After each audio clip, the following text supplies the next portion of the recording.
Hey, welcome back to another video of eTechs. In this video, we are going to learn how to delete Character AI account. First of all, open up your preferred web browser and type in Character AI on the address bar. After that, log in to your account.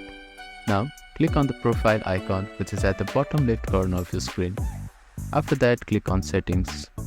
From here, make sure to select Account option. Then click on Manage Account and Data.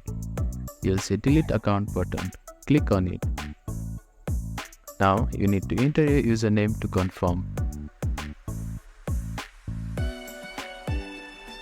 After entering your username, click on Delete Account button and your account will be deleted.